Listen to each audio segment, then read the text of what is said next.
This week on the Catholic Vote Radio Hour, the left has been so bad that they let us get lazy as conservatives. Bobby Lopez answers the question, why on earth would CPAC ban a pro-family group opposed to the LGBT agenda in schools this year? When you go out and scream at them and tell them that they're murderers and that they're evil people, it has exactly the opposite of the intended effect. Won't CNN's cynical gun control activism just make Americans hate each other? Amber Athey of the Daily Caller explains. The left always wants to look at the root causes of crime or the root causes of poverty, but they never want to discuss the root causes of school shootings. Where do insane gunmen come from? Catholic Vote political director Josh Mercer dives deep to tell us. In the early days of broadcasting, few people realized what a fine art radio was to become. Hello, you're listening to the Catholic Vote Radio Hour, the show that's the best, only a little bit better. I'm your host, Stephen Herreid.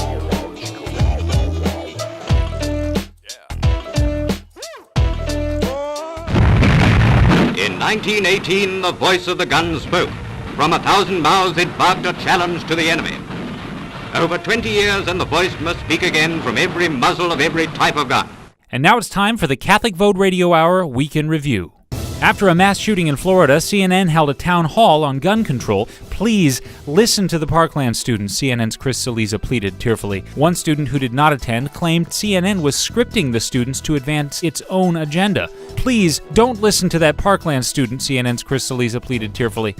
Speaking of which, a leaked document appears to show part of the script CNN allegedly pushed on the students at the town hall. Quote, first, NRA members are paranoid about some imaginary leftist tyranny that's out to take their guns. Secondly, NRA members should be tried and sentenced to death as accomplices to murder, and federal officers should go and take their guns.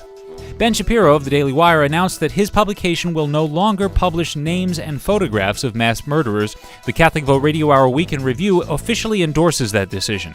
Relatedly, we will not be naming heretical leftist Catholics like and or either. And this week, Catholic Vote endorsed congressional candidate Rick Saccone confronted his opponent for refusing to defend the unborn at their first debate this week, and Springfield Bishop Paprocki announced that Senator Dick will not be admitted to communion until he repents of the sin of publicly defending abortion. The hashtag Twitter lockout went viral this week as Twitter engineers purged the site of what it claims are Russian bots. The DNC made this statement in response, quote, "We applaud Twitter for standing up for democracy and ridding us of these meddlers. P.S. Please reactivate Valerie Jarrett's account." This has been the Catholic Vote Radio Hour Week in Review. You're listening to the Catholic Vote Radio Hour. And now I'm joined by Dr. Robert Oscar Lopez, or Bobby Lopez, as he's known to some. It's good to have you on, Bobby. Thanks for joining us again. Thank you very much. I appreciate it. The reason why I wanted to have you on is because you've recently written a couple of articles sounding the alarm about the possibility of LGBT ideology sort of crowding out social conservatism in some pretty influential venues, and particularly at CPAC. Now, you based both of these on an actual undeniable experience that you yourself and your colleagues have had at CPAC this year, which is going on right now. Tell us that story. Well, basically, I'm part of Mass Resistance, which is an international group with a lot of chapters, and we fight for traditional values at the grassroots level. One of the reasons why I gravitated toward Mass Resistance was that I did not want to just be working in Washington inside the Beltway as part of some think tank. I wanted to roll up my sleeves and be there fighting the library boards, the boards of education, the school principals, because we see the sexual radicalism that's being pushed by the left really encroaching on parents' rights to raise children with their values at the most basic level of society, at the school, in the neighborhood, at the town hall, etc. So that's why I joined Mass Resistance. But this year, CPAC banned us from presenting, and instead they chose to have a whole bunch of free market think tanks and then a few think tanks that maybe have a handful of socially conservative positions, but which agitate mostly for free market ideology, all going to be exhibiting at CPAC. So we were singled out, and the basis for it was the fact that Brian Kamenker, the president of Mass Resistance, made some remarks in 2015 on an old video where he responded to someone who said, we shouldn't be insulting and degrading towards LGBT activists, with the response, we have to be tough, we have to stand up, this is a culture war, and sometimes we're going to come across as insulting or degrading, but we have to do it anyway. Just that one statement alone was cited as the pretext to ban us from presenting at CPAC. I don't want to put words in his mouth, but part of what he might have been getting at is, okay, don't be insulting and degrading, but also don't allow yourself and your neighbors as a Christian to be insulted and degraded by the LGBT movement, which happens quite a bit, right? So, and it's not a Christian value to abandon your Christian neighbors to insulting and degrading ideology. Right. Well, and I think Brian was referring to very specific distinctions in Leviticus and Deuteronomy that people were citing. It's true that you should love your neighbor as yourself and don't seek vengeance, and you should speak the truth in love. And that's how you deal with people who are part of your community who are struggling with sin in their lives. You're not going to be judgmental toward them, but there's a whole other standard that you apply when there are people in positions of power who are trying to force sinful actions on you and trying to destroy the moral order of your society. Nowhere in the Old or New Testament are we instructed to deal gently with those people. Jesus Christ was not, he was always forgiving, but he wasn't gentle and kind and delicate with the Pharisees or with the people who were trying to destroy the scripture or to lie about God. He said that blasphemy was the one unpardonable sin. So he did, in fact, say that there were unpardonable things. Right. Well, it does worry me, too, because CPAC is largely attended by young conservatives and libertarians. And I've worked with young conservatives and libertarians, and I've also attended CPAC. And there is this sort of tug of war going on in terms of cultural conservatism in the most direct and kinetic sense. In other words, the kids that I've met, not all of them are living very upright lives themselves, and they sometimes kind of use conservative rallies and things like this as an occasion to party and hook up, believe it or not. Right. Sorry to break it to you listeners, but this does happen. Right. That's another concern, is that a lot of the messaging of the left does tend to appeal to typically youthful vices, doesn't it? Well, I think this is the heart of the problem. What we're looking at with CPAC's decision is the negative impact of ambition. Ambition can poison almost any good idea or any moral standard. And in the case of the conservative movement, yes, it's true that we were founded on traditional morals. That was a big part of it. But there's also a large contingent of people that are in the conservative movement who are, for lack of a better word, exploiting an opportunity that has been given to them because the left failed so miserably. Because the left took over so many cultural institutions and came up with such terrible ideas and caused everything to backfire so severely on themselves. When they fall down and collapse, basically they're leaving behind this wreckage where people can come in like war profiteers and benefit from it somehow. They can find a way to find profit for themselves out of the wreckage left by the left's failures. And unfortunately, a lot of those people are not going to be conservative because they're driven by moral values. They're going to see an opportunity here, or they will have some longstanding grudge against things that the left did, but that doesn't mean that they actually want to be moral or that they want to submit to the kind of code of conduct that conservatism implicitly demands from people. Right. So in other words, there's a sort of temptation in the wreckage of leftism to sort of move in and make a cottage industry out of ridiculing that failure and maybe drumming up a sort of enthusiastic audience of let's dance in the wreckage and say, well, at least we're not punitive and we're not censorial like these bad guys. But other than that, anything goes, so let's party. Right. And that's not really conservatism.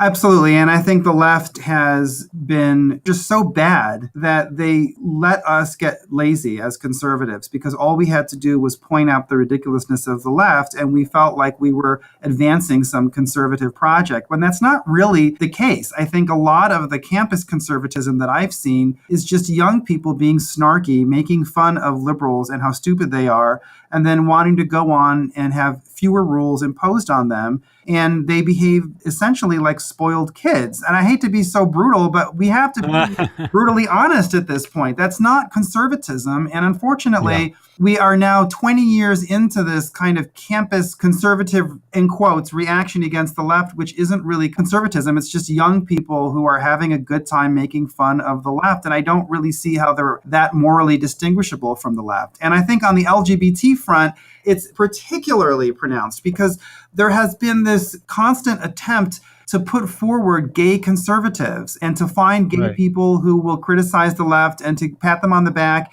and make them feel incredibly special because they're gay and yet they're not liberal. I don't see anything honorable about being a homosexual and wanting low taxes and a strong military. If you're saying that you want to pay less in taxes and you also want to have no restrictions on the kind of immoral behavior you engage in your own life, that's not honorable. That's not something that conservatives should put forward as a model for themselves. Right. And actually, you know what? It doesn't work in the long run either, because what you're doing is you're allowing the other person to become the magnet who draws people in, and he's selling an entirely different set of goods. Right. Whereas if you're saying, look, I've got the goods, this is the truth, this is the gospel, this is conservatism, then you're selling something, and even that person is extremely welcome to partake of what we have, right? Especially as Catholics, listeners, as Christians.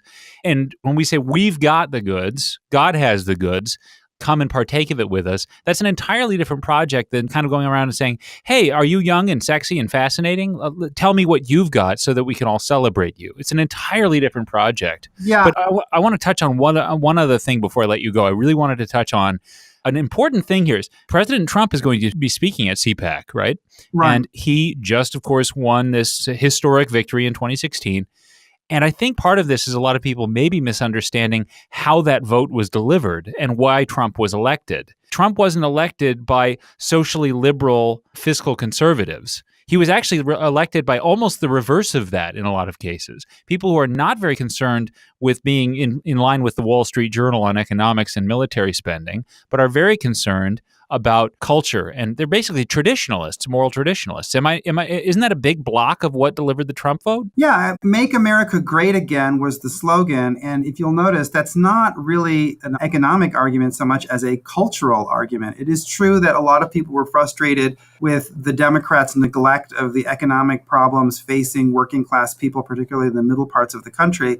But overall, people felt that their culture was falling apart, and they were responding to the fact that the family structure is broken down and the fact that a lot of disgusting, repulsive behavior is being forced on them and their kids in school, on TV, in the media. And the LGBT movement is part of it, not all of it, but that is definitely a part of it. When you have gay pride parades that are reveling in just sick and really immoral behavior very publicly, and you're placed under investigation for criticizing it, that's a problem that really is affecting a lot of people all across America. And there was this vague sense that we had to take the culture back and that the left had placed us in a position where we were really powerless to fight all these cultural changes. None of that really betokens a strong level of the support for, let's say, Straussian economic theory or free market economics absent cultural conservatism and a return to ideas of chastity and godliness. That's the problem, is that people are thinking that there's this huge mass of young people out there who are flocking to Ben Shapiro performances or a speech by Milo or protesting against things that are going on the left with political correctness,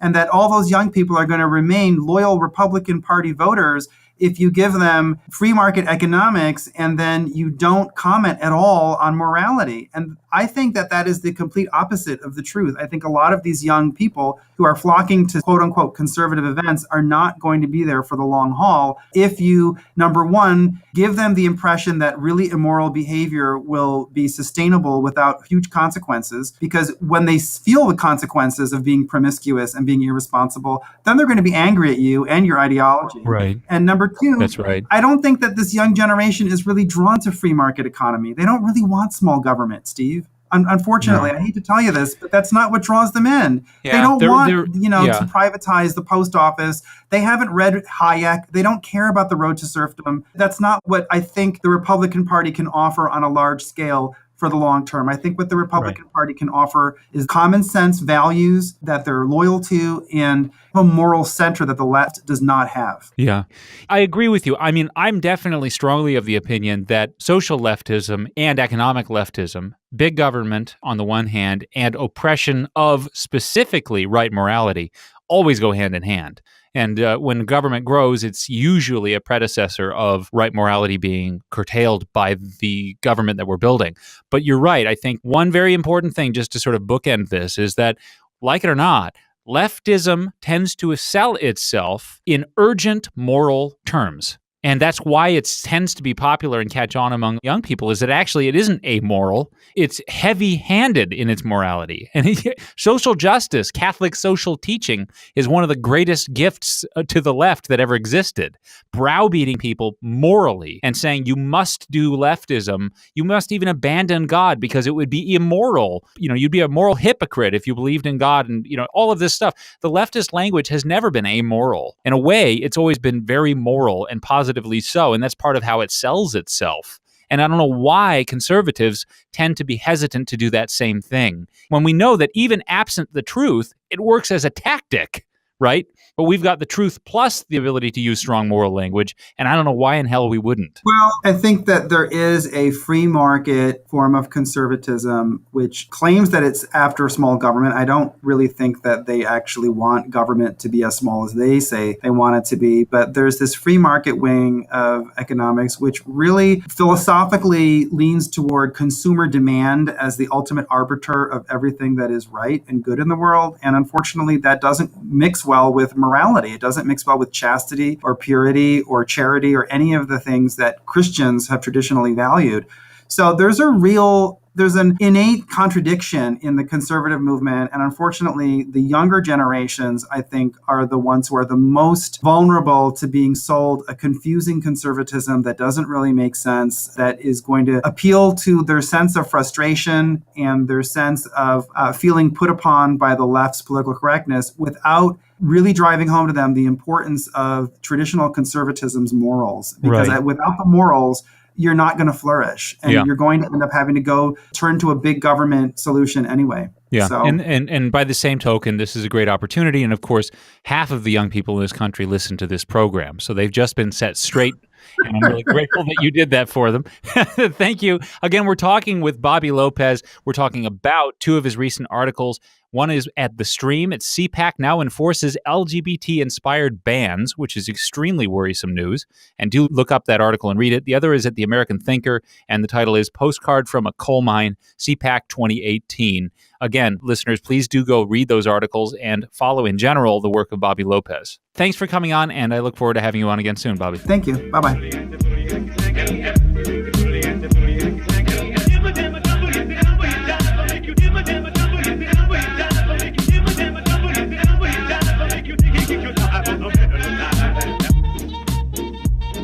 And now I'm joined by Amber Athey, who is a rising star at the Daily Caller and has written columns for Catholic Vote as well.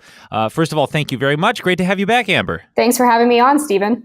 Well, I've been following you at the Daily Caller and on social media. Your coverage of the gun control debate has been stellar. So I reached out to you, and I really would love to hear your thoughts, mostly on what the heck is going on with the CNN town hall and the increasingly scary rhetoric I'm hearing, mostly from the left, but I will say both sides, about the gun control debate.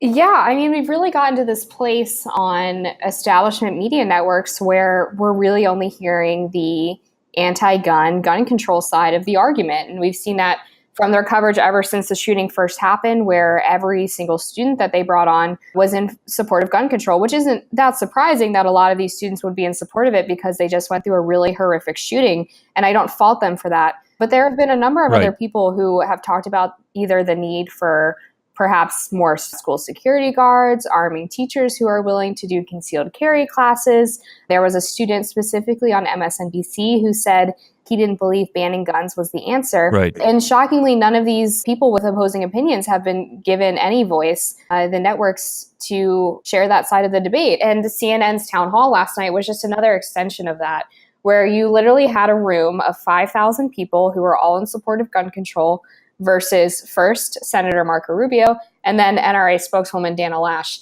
And unfortunately, what happened wasn't a conversation. It was an opportunity for people who are very broken and dealing with a lot of grief to vent at people who had nothing to do with the shooting. Right. That's a great way of putting it. It was not a conversation, and I'm not seeing any conversation going on, at least in establishment media. The Trump listening session was a little bit more constructive, perhaps, but of course that was also, I'm sure, rigged to some degree in favor of the Trump administration, so as not to embarrass it too badly. But and I don't blame either side. But the problem with the CNN quote unquote debate or town hall, and with most coverage of this, is that it's not about a conversation about solving problems, and it's not even meant to stop mass shootings.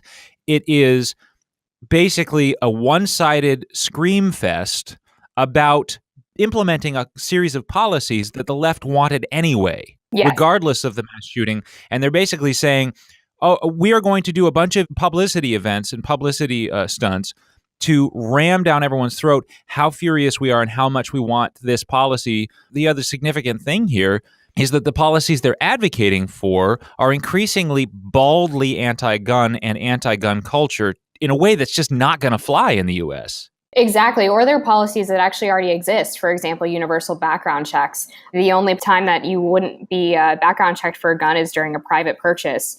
So it's rather amazing to me that the debate has basically turned into, if you don't support my policy that is blatantly anti-gun and probably infringes on the Second Amendment, or if you don't support my policy that actually already exists and is written into law but isn't necessarily enforced by the federal government, then you hate children and you want them to die. And unfortunately, this is a common talking point of the left that we've seen over the past couple of years, where every single issue that the right disagrees with them on, they've turned it into, well, you just hate kids. I mean, look at what happened with the healthcare debate. When Jimmy Kimmel's son went into surgery, he accused the GOP of not caring about children if they didn't support universal healthcare.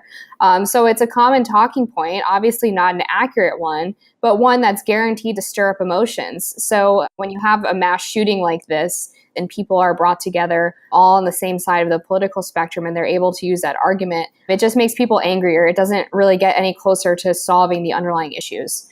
Right. Well, it makes me kind of angry. And some of my contacts have actually, and you mentioned this on Twitter as well, people have literally reached out and said, I'm joining the NRA, which I never intended to do because this stuff scares me. Yeah, because the rhetoric is, I was saying recently, the conversation goes like this. First of all, the onus is on you. Why do you need guns? Is they demand. Like, why would you ever need guns? And what is wrong with you, basically? Well, the answer is to resist tyranny. And they say, well, that's ridiculous and paranoid. And you say, well, and then you say something about the NRA. And then ultimately they devolve into, well, you're an accomplice to murder. You literally have blood on your hands. You deserve to be shot by a firing squad. And I want federal officers to take away your guns. And you're like, well, did you hear me just mention tyranny? That sounds kind of tyrannical. Yeah, you're exactly right. And David French of National Review actually had a really good tweet about this too, where he talked about the fact that gun owners don't fancy themselves as these people who are going to lead a mass resistance against the government anyway. They see themselves as the good guy with the gun, the people who are going to be around when something bad happens, and hopefully they can save lives. They view themselves in much of the way that a police officer or a firefighter views themselves in terms of helping the public. And so when you go out and scream at them and tell them that they're murderers and that they're evil people, it has exactly the opposite of the intended effect and makes them much more likely to double down on their gun ownership. And that's exactly what I pointed out on my Twitter, was that people were watching the CNN town hall last night. They heard people cheering for banning all semi-automatic firearms, which would be the vast majority of guns in America. Yeah, that's ridiculous. I happen to go to a gun range, and my I shouldn't feel nervous. This is the other thing. Why do I feel nervous telling you on the air that I have a gun? I shouldn't. Right. But it's crazy. But, yeah, they're all semi-automatic, virtually. I mean, that's basically all guns now. It's just the way modern guns are made. But anyway, go ahead. Yeah, you're exactly right. And so when people heard that, they thought, well, I own a semi-automatic gun. Why would they want to take that away from me? I'm not mentally ill. I'm not evil. And so they hear that and they think, well, who is going to stand up for me? Who's going to protect my Second Amendment rights? And the common answer to that question, whether you agree with them on every policy issue or not, is the NRA. So I had people contacting me last night because they know that I'm politically involved in journalism or whatever. And they said, you know what, I've had enough of this. This scares me. I don't want my guns taken away. I'm joining the NRA. And some of them even followed up and sent me their membership receipts. So I went ahead and tweeted it out. And amazingly, I've gotten probably a dozen more people DMing me on Twitter, letting me know that they had also joined and sending me their membership receipts. And I'm only one person with not that large of a following, so I can only imagine if you looked at the NRA's numbers since this gun control hysteria has broken out, how much they've gained in their membership. Right. CNN and others on the left are demanding something that they know will never be implemented. The effect that it's having, nonetheless, is to really stir up a lot of resentment and really divide Americans. And it's really, really unpleasant. It doesn't do any good. They know that they're not going to get their policy prescriptions implemented because they're absolutely just completely incompatible with American culture, I think. But at the same time, they're making people hate each other. Yeah. And they're making most ordinary Americans, they're making people that are in their court, they're trying to make ordinary, decent, liberal people think of their fellow Americans as horrible people motivated by this sort of demonic love of child killing. It's so bad. It's really sad. And, I think it's really interesting that CNN has been talking about the fact that Russia was trying to cause division in our country with their social media campaigns. And yet the vast majority of their airtime over the past week was bent on demonizing gun owners, creating the same type of division that they claim to despise. And my colleague Peter Hasson wrote about this in the Daily Caller, a really great opinion piece about how the media is basically lying to the survivors of the school shooting and essentially using them to push a message that they've always believed in, but don't always have the necessary tragedy in order to use the emotional argument to push people to support it. And you mentioned the fact that they know that they're never going to implement a lot of these policies, and they're basically lying to these kids and telling them that if they go to enough town halls, if they do enough CNN interviews, that all of a sudden the 8 million members of the NRA are going to budge on whether or not you can ban semi-automatic weapons. And it's not going to happen. And these children are really set up for a huge disappointment. And it's sad to me that this is going to be their first experience with the political process, is fighting this losing battle against gun owners in America and being prodded along by cable news instead of getting the necessary counseling and help that they need after a tragedy like the one that they experienced. Right. Well, I was just talking with Bobby Lopez, my other guest, about how I think the left generally likes to work using terms of urgent morality and emotion. And those are not inherently bad things. As tactics, they're incredibly effective, particularly with young people. I think young people are most likely to be inspired and motivated and moved by urgent moral language and emotional responses to injustice. And that's why the left tends to do very well, and it tends to attract a lot of young people. But the thing is, I think that the right and the pro-gun side of this debate should be doing the same thing. And to her credit, Dana Lash did that fairly well. And I loved that you wrote up her mention of Kimberly Corbin's story. As a very young girl, she was raped. It was horrible. And afterwards, she became a Second Amendment advocate and went around giving talks about women should carry and they should be able to defend themselves. When Dana brought that story up, she got resounding boos from the hand-selected audience at the CNN town hall. In other words, leftist activists hated the idea of women defending themselves from rape with guns. Right. What? It was absurd and really disheartening. As a woman who chooses to own a firearm and, prays that I never have to use it ever, to hear that people think it's apparently disgusting or boo-worthy to want to defend yourself any way possible against someone who wants to hurt you, that's not pro-woman. I don't understand what exactly their argument was. And some people on Twitter were saying to me that they thought it was a deflection from Dana. I don't see how it could be any more relevant to talk about the people who defend themselves with firearms, who use their right to self-defense. That's a huge reason why we have the Second Amendment, is for people to be able to defend themselves when the government can't be there. So to hear them boo that, I think, was just a further extension of the underlying truth that a lot of these people really just want to repeal the Second Amendment. They're very dishonest about what their true intentions are. So they start with things like bump stocks and assault rifles or whatever made-up term that they use to describe guns. But the reality is that, yes, people from the left want to take guns away from people. And I don't think that's an exaggeration at all. And if you watch S.E. Cupp on HLN, she actually did a great segment on this the other night. She put videos of people saying, well, I don't want to take away your guns, versus the same person saying that they wanted to take away your guns. So it's a very dishonest starting point for the debate. which is why Marco Rubio, the one thing he did right last night was getting the crowd to admit that they wanted to get rid of all semi-automatic weapons. Right. And he kind of stumbled into that. But you're right. Yeah, he did. I mean, when he mentioned we can't do such and such because that would create the problem of having to confiscate all of the semi-automatic weapons. And everyone's like, yeah, that sounds great. We want that. Like, right. What is wrong? And it's important to distinguish, by the way, between the nutty crowd of vengeful, merciless activists at CNN and the people they hand-selected. Those people are not representative of almost anybody. That's a far left, horrible crowd of people that want to hurt and punish their fellow Americans. Most liberals don't have anything in common with them. And I think that they're eventually going to turn off more and more ordinary people who happen to be liberal. They like to pretend they have more influence and power than they do. But as Jesse Kelly recently pointed out, we need to stop pretending that CNN and Washington Post is journalism.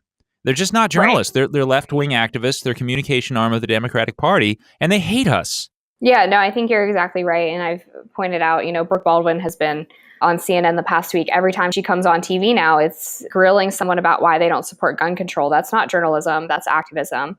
There's an obvious difference there. And the common talking point is that the NRA gets its power because of its money.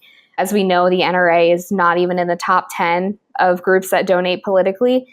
They get their power from their members. They get their power from the fact that millions of people in the United States support Second Amendment rights. Millions of people in the United States choose to own firearms for self-defense, hunting, sport, whatever reason they may choose. And you're exactly right when you say that the crowd at CNN was not representative of America. It's much more accurate to say that people who support the Second Amendment are representative of real America. Yeah, or even if they aren't in support of it, they're also not going to call me a murderer for being in support of it. Right, or yell, "Burn her." They're just not. Yeah, thank you for your perspective also, by the way, because you are a woman and a gun owner, and so is my wife. I was actually responding recently to Jessica Valenti, who's a feminist author, who said, the fact that Dana Lash brought up guns as a means to prevent rape is disgusting, in all caps, she said. And I just said, it's disturbing how infuriated you are that my wife is entitled to disagree with you and has a right to carry guns to defend herself. And the thought of how little you respect women like my wife and like Amber Athey makes my blood boil. That's so offensive to me. Right. So anyway, that's par for the course with feminists, unfortunately, in my opinion. But yeah, I agree. And it's really sad to me that they love to talk about empowering women to make their own choices, but somehow we're not allowed to choose to own a firearm if we think that it could keep us safe. I live alone in a large city. So when I am sleeping at night, I want to make sure that there's a way that I can protect myself if, God forbid, someone decides to break into my home. I don't think that's a ridiculous fear to have, and I don't understand why anyone wouldn't want to have the tools necessary to be able to fight back if that were to ever happen to them. And I think part of the reason why feminists are so reluctant to admit that is because they like to view women as directly equal to men, even though we're different in a lot of ways. And I know for a fact that if a man ever attacked me, it would be really difficult for me to fight him off with just my body. So firearms are they level the playing field for a lot of women. And it's crazy to me that feminists who talk about women's choices are not willing to offer women that very powerful choice. Amen. Well, that was a truly Catholic take, and CC leftist Catholics, if you're listening, have some, be merciful and listen. So, all right. Well, thank you again, Amber. This has really been a great analysis by you, and listeners, do follow Amber. She's been especially on fire lately, and she's definitely a rising star, or maybe an already risen one. You can find her online at Amber_Athey on Twitter, and I do recommend it's a great follow. So thank you, Amber, and I look forward to having you on again soon. Thank you so much for having me on.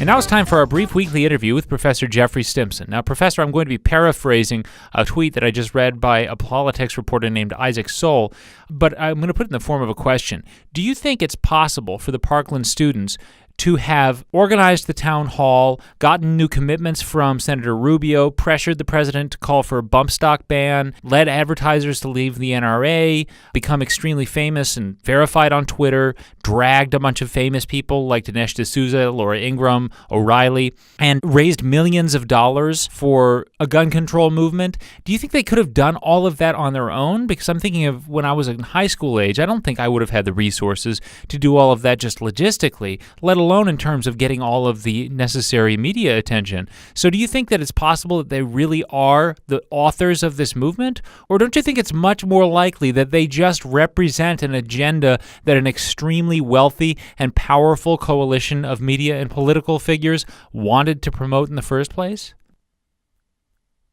Yes. This has been our brief weekly interview with Professor Jeffrey Stimson.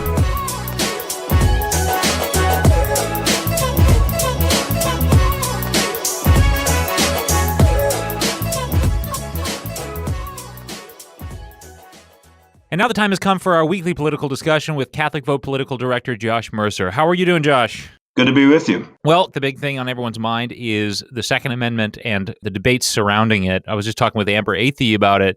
And culturally, there's a lot of tension, a lot of really hatred being stirred up here. What are your thoughts on that? Well, I just think that you see a big gulf in opinion between people who live in big cities like Chicago or New York, and you just can't imagine why anyone would want a gun. And then you have people who live in the heartland, they live in rural areas and they're used to guns. And the idea that some wacko goes and slaughters 20 people, that's horrible. But to them, the question isn't necessarily the gun, it's the person that's behind it. Because, of course, if all the kids are lined up for school, ready for their moms or dads to pick them up from school, you could just as easily take a car and run over 30 people or whatever and kill people. I mean, that's another device that you could use to kill people. The question is, why on God's green earth would you want to kill so many people? What is driving people? The whole point of this is self-defense. Well, I mean, self-defense on a large scale, if you back up a ways, what's going on with the purpose of the Second Amendment is sure self-defense, but in my opinion, also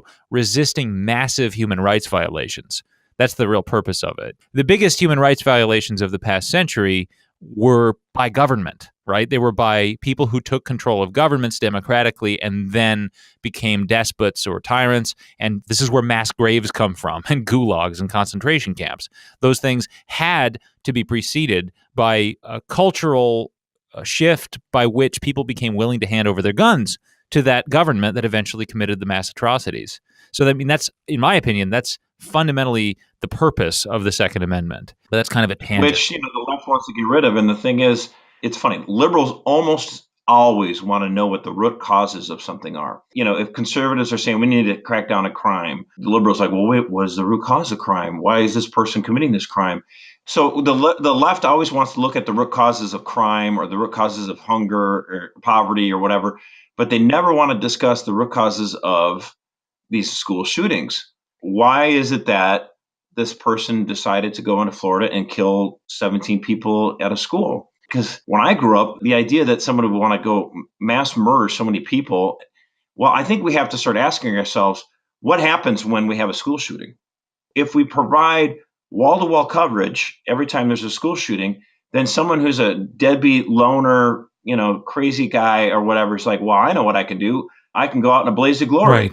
It reminds me of in the early 1980s, there were these people that would run onto the baseball and football fields and they were naked. Right, yeah. Streakers. And what happened for a while is the TV stations would giggle about it and they'd love it and they'd pan in on it. And, they wouldn't show the nudity necessarily, but they'd get a big kick out of it. Or someone would run on the field with a beach ball or something like that. Well, what happened? Major League Baseball and the National Football League went to the networks and said, hey, listen, you can't do this anymore, or we're not going to re-sign our contract with you. You're not going to have the TV rights. We'll go to another TV network that will be on the same page as us. Yeah. Because if you do that, we're just going to get more and more copycats. People are like, oh, great, I'll get on TV. I'll do this. And so the network said, okay, I gotcha. We will never show anyone streaking or any fans jump out on the field or whatever the case may be. We're not going to show it on the air. We'll just kind of say, oh, someone's done something dumb. We're not going to show it because we don't do that. Right. You need to do that same sort of thing with people who do mass killings. Yeah. Don't give them the attention. Yeah. Starve them of oxygen. Yeah, like you mentioned earlier, like what is in between these guys' ears? What is wrong with our culture that we would produce young people that have this insane bloodlust? Right. I mean, the point I keep trying to tell people is that in the 1970s and the 1980s, we actually had just as many guns then as we do now. Why is it that we're having school shootings all the time now where we didn't 30, 40 years ago? And I think the part of the reason is if you start connecting the dots, yes, there's the media saturation of the cable news that we didn't have. Yes, I think there is the element of they can get their name out there. I also think video games try to draw out some of this bloodlust. But the biggest cultural shift, what have we seen more than anything else, is the breakdown of the family. Well, what's the interesting thing, Stephen, is that we've actually seen a decrease in the divorce rate, but what's happened is just fewer and fewer people are deciding to get married. So whereas 30 or 40 years ago, they would have married and at least tried it out for a little bit and try to stick it out and see if it could last. Now they're not even doing it. They have children together, but they decide not to get married and it doesn't necessarily last. There's a lot of problems that are hitting white working class people and also black working class people where these marriage rates are very, very, very low, and it needs to be increased for all of them. If we're going to create new human life, we want to make sure that that daughter or son especially has the role of a father to help them along in life. And girls, if they don't have a father, have their problems, to be sure. But boys that don't have a father figure in their life can get to be really unruly, and they don't know how to handle their passions and their anger and their wrath. And so I think we're starting to see some of that. If you look at the connections between some of these mass murderers, a lot of them don't have a strong father figure in their life. Yeah, well, I mean, this is generally the case because of the just physical and biological differences between males and females.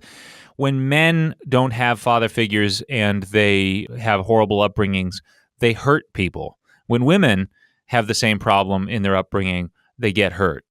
That tends to be the case. Just because men are much more outward facing and much more, the way they act out is much more aggressive, whereas with women, they tend to seek acceptance and belonging more than men. And so they end up being much more on the losing end of this kind of cultural decay. Right. They get into abusive relationships or where people take advantage of them. Yeah, no, that's certainly the case. I mean, I think that we could have this discussion about whether or not to ban bump stocks. We can talk about whether or not we should raise the age on guns from 18 to 21. Some of these things might help. I think if we warm ourselves into a complacency, thinking that all we'll have to do is regulate some guns a little bit more here and there, and then we're going to solve this problem, we're forgetting the larger cultural rot. Right. And I think we'll be lulled into a sense of, we've done something. And that's one of the biggest problems with American life is that there's the strong desire to do something. Well, obviously, when there's a tragedy and all these problems are happening, we have a revulsion to inactivity. I appreciate that.